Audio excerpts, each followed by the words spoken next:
আরেকটি ব্লগে স্বাগতম।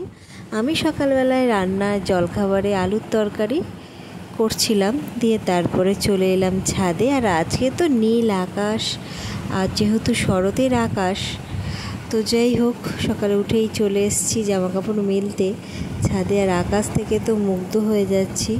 তো চলো নিচে যাব, রান্না বান্না আবার আছে। আলু পোস্ত এখন চাপিয়ে সেদ্ধ করতে দিয়ে বসলাম, দুপুরে রান্না বসিয়ে দিয়েছি। তখন তো দেখালাম আলু তরকারি দিয়ে ভাত খাওয়া হয়ে গেল। আজ তো নিরামিষ, তোমরা জানো সেটা। তো নিরামিষে তো এভাবেই খাওয়া হয়। তো এখন একটুখানি মাথাটা একটু ঘুরছে, সেটা শরীরটা এই কী জানি কেঁদে নেই, শরীরটা খুব একটা ভালো যাচ্ছে না। তো এই নিয়েই চলছে। তো চলো, এটা আবার কন্টেন্ট বলে, সত্যি শরীরটা খারাপ যাচ্ছে। তো কন্টেন্ট বলেছি বলে শরীর খারাপটাও কিন্তু কন্টেন্ট নয়।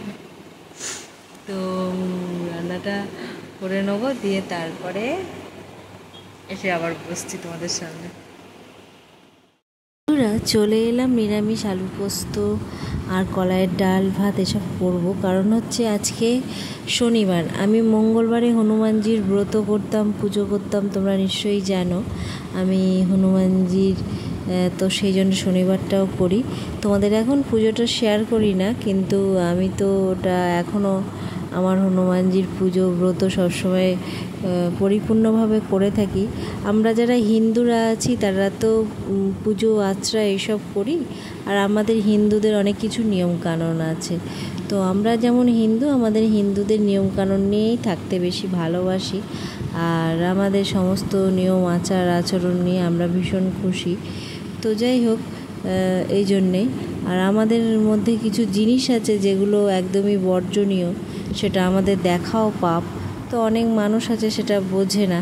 তো যাই হোক, আমি এটা তোমাদের বললাম কিছু মানুষের জন্য, সবার জন্য কথাটা নয়।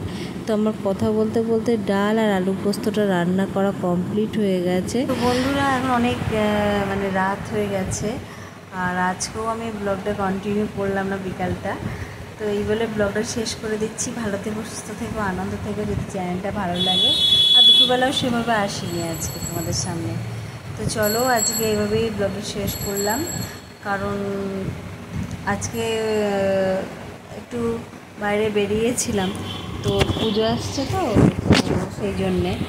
আর সত্যি বলতে কী বলো তো, এখন একটুখানি তো বেরোতে হয়, টুকটাক জিনিসপত্র কেনাকাটারই ব্যাপার থাকে না। তো সেসবের জন্য একটু বেরিয়েছিলাম। তো ওই জন্যে আর সেভাবে কন্টিনিউ করতে পারিনি।